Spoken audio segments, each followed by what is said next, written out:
Sveiki! Laipni lūdzam video tipisks projekta dzīves cikls. Man ir liels prieks jūs iepazīstināt ar Marinu Busanu Svirsku, kuras sniegs nākamās 3 prezentācijas, kurās aplūkos tipisku publiskā sektora projekta dzīves ciklu, prozoro un publisko iepirkumu, kā iesniegt piedāvājumu un 10 padomus veiksmīga konkursa pabeigšanai. Marinai ir plaša pieredze sarežģītu projektu vadīšanā, tostarp Ukrainas valdības digitālajās platformās, tostarp Prozoro platformā. Patiesi, viņa ir atbildīga par ieguves rūpniecības caurspīdīguma iniciatīvas izstrādi un vadību. Tā ir globāla platforma, kas risina galvenos pārvaldības jautājumus naftas, gāzes un ieguves rūpniecības sektoros. Tāpēc viņa ir lieliskā pozīcijā, lai sniegtu nākamās 3 prezentācijas. Esmu pārliecināts, ka tās jums būs gan interesantas, gan praktiski noderīgas. Tās noteikti padarīs daudz vieglāku un ātrāku publiskā sektora projekta iepirkumu konkursa procesu apgūšanu. No manis ar to pietiek. Tagad ļaujiet man jūs nodot ļoti spējīgajai Marinai. Paldies, Aleksi! Sveiki visiem! Esmu patiesi priecīgs, ka ICC Ukrainu lūdza mani izveidot šos 3 video, lai atbalstītu programmu Atjaunot Ukrainu. Mani arī iepriecina tas, ka jūs interesē uzzināt vairāk par programmu un to, kā tajā piedalīties. Pirmajā no šīm prezentācijām ir aplūkots tipisks publiskā sektora projekta dzīves cikls no sākuma līdz pabeigšanai. Šī procesa izpratne ir svarīga, jo tā ļauj jums plānot un sagatavoties jebkuriem piedāvājumiem, kurus nolemsiet iesniegt. Ticiet man, jo vairāk laika jums ir, jo labāk varat sagatavoties un līdz ar to arī palielinās iespēju uzvarēt. Izpratne par dzīves ciklu palīdzēs jums arī saprast ICC Rebuild portāla vērtību un to, kā tas var kļūt par neatņemamu jūsu plānošanas procesa sastāvdaļu. Kā pirmo soli es domāju, ka būtu noderīgi aplūkot standarta 5 projekta vadības dzīves cikla fāzes. Pēc tam es izskaidrošu 2 papildu fāzes Rebuild Ukraina publiskā sektora projektos. Lai radītu pareizas gaidas, vēlos uzreiz norādīt, pirms mēs iedziļināmies Ukrainas publiskā sektora projektu dzīves cikla detaļās, ka nav nekādas garantijas, ka projekts, tas ir uzsākts, noteikti tiks pabeigts. Projektus var atcelt dažādu iemeslu dēļ jebkurā to virzības posmā līdz līguma noslēgšanai. Protams, jo attīstītāks ir projekts, jo mazāka iespēja, ka tas tiks atcelts. Tāpat ir taisnība, ka jo kritiskāks ir projekts, piemēram, iznīcinātas kritiskās infrastruktūras atjaunošana, jo ātrāk ir apstiprināšanas procesi un lielāka pārliecība, ka projekts tiks pabeigts pēc iespējas ātrāk. Labi, sāksim aprakstīt projekta dzīves cikla fāzes. Jebkura tipiska projekta dzīves cikla sastāv no 5 fāzēm. Inicijēšana. Jūs izpētāt projekta prasības un analizējat apjomu, riskus un ieguvumus. Plānošana. Tiek veidota projekta komanda un sadalīti uzdevumi, lai izstrādātu rīcības plānu. Izpilde. Rīcības plāna īstenošana realitātē. Uzraudzība. Pārbaudīt, vai projekts norit pēc plāna un veikt nepieciešamās korekcijas. Noslēgums. Projekta pabeigšana un pieredzes izvērtēšana, lai saprastu, kādas mācības ir gūtas. Visas šīs fāzes ir atspoguļotas arī Rebuild programmu projektos, papildus iekļaujot finansēšanas un atklātās iepirkuma fāzes. Šīs 2 papildu fāzes tiek pārvaldītas, izmantojot Ukrainas valdības platformas Dream un Prozoro. Kā redzēsim, Dream ir vieta, kur projekti tiek uzsākti, pilnveidoti un virzīti finansēšanai. Prozoro ir Ukrainas valdības iepirkuma platforma, kur projekti tiek pakļauti atklātam iepirkuma procesam. Lai sniegtu jums pārskatu par šīm fāzēm, nākamajā slaidā mēs apskatīsim vienkāršotu projekta plūsmu. Šeit mēs redzam vienkāršotu projekta plūsmu, ko esmu sagatavojis. Dream platformā projekti tiek uzsākti pilnveidoti, sastādīts budžets un sagatavoti finansēšanai un apstiprināšanai. Kad projekts ir finansēts un apstiprināts, tas tiek reģistrēts Prozoro, kur notiek atklātais iepirkuma konkurss. Šo iepirkuma procesu var apkopot kā 6 fāžu. Piedāvājuma iesniegšana. Uzņēmumi iesniedz savus piedāvājumus. Kvalifikācija. Uzņēmumiem tiek paziņots, vai tiek kvalificējies izsoles fāzē. Izsole notiek izsole. Līguma piešķiršana. Pēc izsoles tiek pieņemts lēmums, kurš ir ieguvis līgumu. Tas balstās uz publicētajiem kritērijiem, tāpēc nevajadzētu būt pārsteigumiem. Uzvarētājs pēc tam slēdz līgumu ar savu sadarbības partneri. Uzvarētāja informācija pēc tam tiek publicēta Prozoro platformā. Pēc tam projekts nonāk īstenošanas un pabeigšanas fāzēs, un visa informācija par to tiek publicēta Prozoro un Dream. Viens no šo divu platformu mērķiem ir nodrošināt pilnīgu audita pēdas ceļu. Tas garantē maksimālu caurspīdīgumu un samazina korupcijas iespējas līdz minimumam. Nākamajos slaidos mēs tuvāk aplūkosim Dream un Prozoro, kur es sīkāk izskaidrošu katru no šīm fāzēm. Labi, sāksim pašā sākumā ar Dream. Dream galvenais mērķis ir plānot un izsekot līdzekļus, kas tiek izlietoti atveseļošanās un atjaunošanas vajadzībām. Tas ļauj kopienām izstrādāt un piedāvāt savus prioritāros projektus, kā arī piesaistīt tiem Ukrainas valdības un vai starptautisko finansējumu. Tāpat tas ļauj donoriem un valsts iestādēm vai nu piesaistīt esošos Dream projektus savām finansējuma vajadzībām, vai arī veikt atlases procesus, lai atrastu projektus, kas atbilst viņu prasībām. Šeit jūs redzat Dream mājaslapu. Tā ir pieejama visiem. Ik viens var piekļūt datubāzei un redzēt projekta progresu. Jūsu ērtībai es esmu pievienojis saiti uz mājaslapu zemāk aprakstā. Nākamajā slaidā es sīkāk aprakstīšu Dream posmus. Kā jau minēju iepriekš, Dream ir vairāki posmi. Tie ir iedalīti divos galvenajos projekta statusos – uzsākšana un aktīvs. Sāksim ar uzsākšanu. Šajā klasifikācijā ir 4 posmi. Projekta uzsākšana sākas kopienas vai aģentūras līmenī, identificējot vajadzību vai atjaunošanas uzdevumu. Kad projekta koncepcija ir izstrādāta, tā tiek ievadīta Dream platformā.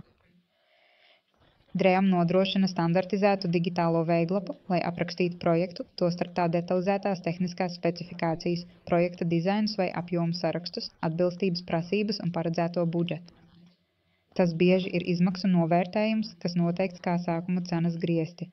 Tiks norādīti arī vērtēšanas kritēriju piedāvājumiem.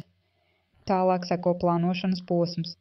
Šeit uzmanība tiek pievērsta projekta priekšlikumu precizēšanai un nodrošināšanai, ka tas atbilst plašākām stratēģiskajām prioritātēm. Ukrainā ir izveidota Stratēģisko investīciju padome, kuru vada premjerministrs un kurā ietilps galvenie ministri, lai koordinētu sabiedrisko investīciju projektu izstrādi un izvērtēšanu. Pēc tam projekts pāriet uz budžeta plānošanu un projekta apstiprināšanu. Dream loma budžeta plānošanā ir būtiska. Tā parāda, kuri projekti tiek izskatīti finansēšanai un kuri projekti jau ir apstiprināti kopā ar to finansējumu statusu. Protams, ne katru ierosināto projektu var nekavējoties finansēt. Tie ir jāprioritizē. Stratēģisko investīciju padome pārskata šo portfeli, lai izlemtu, kuri projekti saņems valsts finansējumu nākamajos budžetos. Projektam tiek apstiprināts budžeta sadalījums vai finansējuma avoti, piemēram, summa no valsts budžeta, pašvaldību budžetiem vai donorfinansējuma attiecīgajā gadā.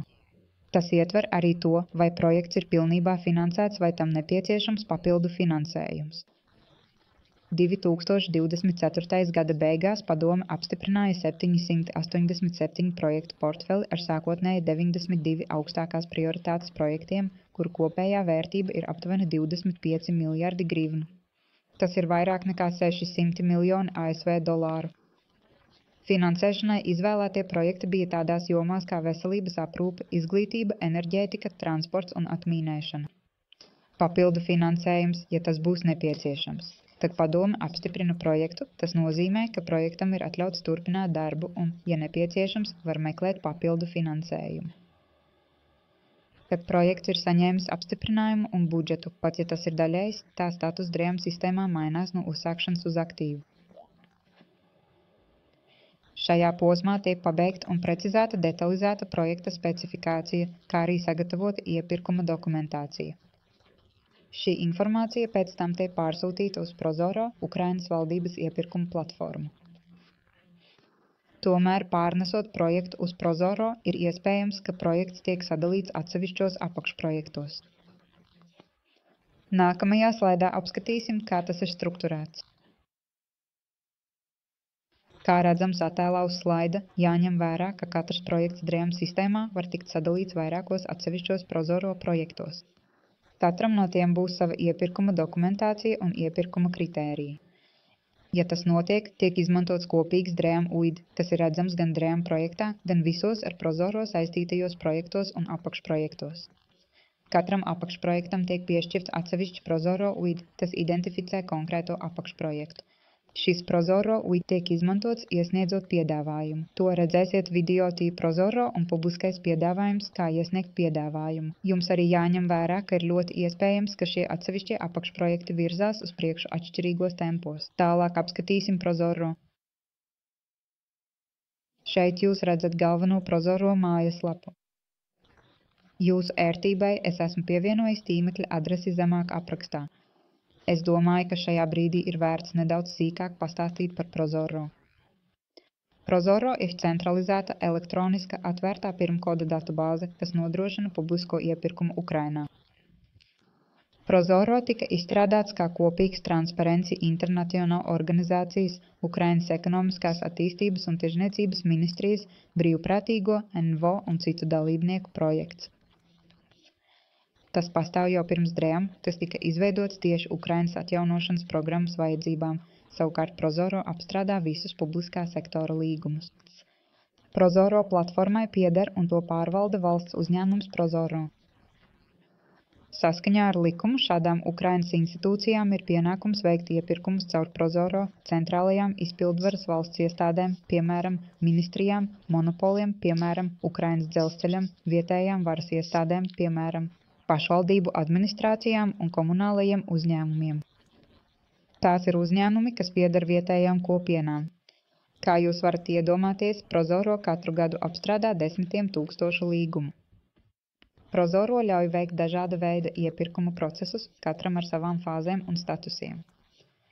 Vienkāršības labad es aprakstīšu procesu atklātu konkursu ar iezīmēm, tas attiecas uz lielāko daļu publiskā sektora projektu, kas tiek finansēti programmas Atjaunot Ukrainu ietveros. Apskatīsim tos nākamajā slaidā. Prozoro projekta fāzes un status. Saskaņā ar likumu visi Ukrainas publiskā sektora līgumi ir jāpublicē Prozoro platformā, ne tikai Rebuild Ukraina projekti. Visa attiecīgā informācija un līgumu slēgšanas procesi tiek veikti un reģistrēti izmantojot Prozoro. Atklātā konkursa procesa ar funkcijām atbilst šim strukturētajam procesam. Pieteikšanās fāze, kā es aprakstīju 2 slaidus iepriekš, DREAM sistēmā iepirkuma iestāde publicē iepirkuma detaļas DREAM, kas pēc tam tiek pārceltas uz Prozoro. Ieinteresētie būvuzņēmēji vai piegādātāji tagad var iesniegt savus piedāvājumus elektroniski. Prozoros platforma nodrošina, ka visi piedāvājumi paliek neredzami līdz pieteikšanās termiņa beigām. Kvalifikācija. Kvalificētie pretendenti tiek informēti un aicināti piedalīties izsolē. Kvalificēts pretendents ir tāds, kurš ir izpildījis visas tehniskās un administratīvās prasības attiecīgajā iepirkumā. Tas nenozīmē, ka viņi ir izteikuši labāko piedāvājumu. Notiek izsole. Izsole tiek sākta ar zemāko cenu. Kvalificētie pretendenti tad iesniedz savus galīgos piedāvājumus. Pretendenti var pārskatīt savu piedāvājumu 3 reizes. Tiek paziņots uzvarētājs. Pēc izsoles iepirkuma iestāde izvērtē zemāko vai labāko piedāvājumu atbilstoši publicētajām iepirkuma prasībām. Prozoro reģistrē visus izvērtēšanas soļus. Uzvarētājs tiek izvēlēts saskaņā ar iepriekš noteiktajiem kritērijiem. Lēmums par uzvarētāju un līguma detaļas pēc tam tiek publicētas Prozoro, lai tās būtu pieejamas sabiedrībai. Līguma noslēgšana. Uzvarējušais pretendents precizē līguma detaļas ar iepirkuma iestādi. Prozoro reģistrē līguma detaļas, tostarp saskaņoto cenu, termiņus, kā arī izpildītāju vārdu un kontaktinformāciju. Līgums un jebkādi turpmākie grozījumi vai izmaiņas ir atklāti pieejami platformā. Tad iepirkums ir pabeigts un līgumslēdzēji ir piesaistīti, projekts pāriet īstenošanas fāzē. Šajā posmā notiek reāli būvdarbi, pakalpojumu sniegšana vai citas aktivitātes, ko paredz projekts. Šajā posmā ļoti svarīga ir uzraudzība, lai nodrošinātu, ka projekts norit pēc plāna gan finansiāli, gan laika ziņā un sasniedz iecerētos rezultātus. Izskatās, ka ir daudz posmu, kas jāizpilda pirms tiek piešķirts līgums, vai ne? Es novērtēju, ka papildus procesu izpratnei ir svarīgi arī saprast aptuvenos termiņus. Diemžēl nav iespējams noteikt tipisku laika grafiku projektam, kas atrodas DREAM. Laiks no sākotnējās publikācijas līdz apstiprināšanai publicēšanai Prozoro ir atkarīgs no pārāk daudziem mainīgajiem. Tomēr, kad projekts ir publicēts Prozoro, ir iespējams prognozēt laika grafiku, ko es jums parādīšu nākamajā slaidā. Šeit es izklāstu tipisku Prozoro projekta laika grafiku. Pašsaprotami, jo sarežģītāks un lielāks projekts, jo ilgāks, visticamāk, būs tā izpildes laiks. Piedāvājuma iesniegšanas process sākas ar iepirkuma izsludināšanu. Šajā brīdī jūs arī uzzināsiet termiņu, līdz kuram jāiesniedz piedāvājumu. Jūsu uzdevums ir sagatavot dokumentāciju.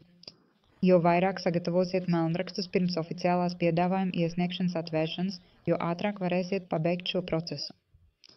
Atvēliet tam dažas dienas līdz maksimums pāris nedēļām. Tad ir iespēja pieprasīt precizējumus par jebkuriem neskaidriem punktiem iepirkumu dokumentos. Šim procesam jāparedz 3 līdz 5 dienas. Piedāvājuma pieņemšana.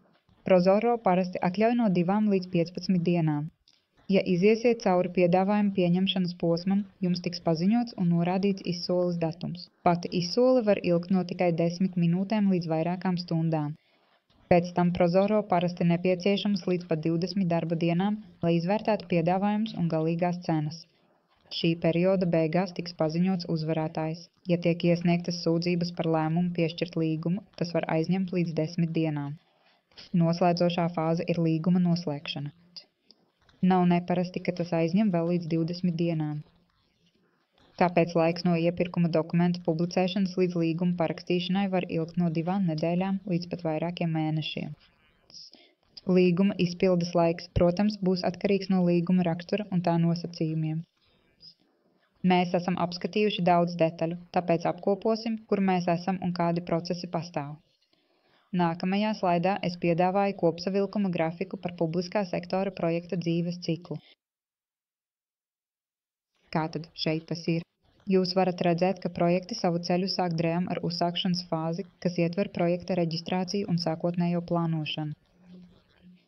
Pēc tam tas virzās uz priekšu budžeta sastādīšanai un projekta apstiprināšanai. Ja ir nepieciešams papildu finansējums, tad, ja projekts ir apstiprināts, tas joprojām var pāriet uz nākamo aktīvo fāzi. Projekta aktīvajā fāzē tiek precizētas detaļas, projekta specifikācija un iepirkuma dokumentācija. Kad tas ir izdarīts, projekts ir gatavs reģistrācijai Prozoro. Jāsaka, ka es nevaru sniegt jums standarta laika grafiku no projekta uzsākšanas līdz reģistrācijai Prozoro. Pārejas procesā no drēm uz Prozoro ir iespējams, ka viens projekts tiek sadalīts atsevišķos apakšprojektos, katram ar savu dokumentāciju un laika grafiku. Kad projekts vai apakšprojekts ir reģistrēts Prozoro, iepirkuma konkurss tiek izsludināts kā atvērts pieteikumiem. Tie pretendenti, kas atbilst prasībām un ir izpildījuši tehniskās un administratīvās specifikācijas, tiek aicināti piedalīties izsolē. Notiek izsole. Piedāvājumi kopā ar gala cenām tiek izvērtēti un tiek paziņots uzvarētājs. Pēc tam tiek veiktas līguma sarunas un noslēgšana. Kā norādīju iepriekšējā slaidā, aptuvenais laika grafiks no publicēšanas Prozoro līdz līguma noslēgšanai var būt no 2 nedēļām līdz vairākiem mēnešiem. Laiks būs atkarīgs no 2 galvenajiem faktoriem – projekta sarežģītības un apjoma, kā arī steidzamības to pabeigt. Pirmais no maniem 3 video ir pabeigts. Man atliek tikai pievienot dažus noslēguma vārdus. Ceru, ka šis video, tipiska projekta dzīves cikls, jums šķita interesants un noderīgs. Esmu sniedzis informāciju, kas, manuprāt, palīdzēs jums labāk izprast iepirkuma procesu, par kuru būs nākamais video šajā atskaņošanas sarakstā. Ja jums ir kādi jautājumi, droši sazinieties ar mani. Mana kontaktinformācija ir redzama slaidā un aprakstā zemāk. Ja šī informācija jums šķita noderīga, lūdzu, dalieties ar šo video un atskaņošanas sarakstu ar saviem biznesa kolēģiem. Atcerieties, ka esam šeit, lai palīdzētu. Mani sauc Marina Pusana Švirska. Gaidu jūsu ziņu.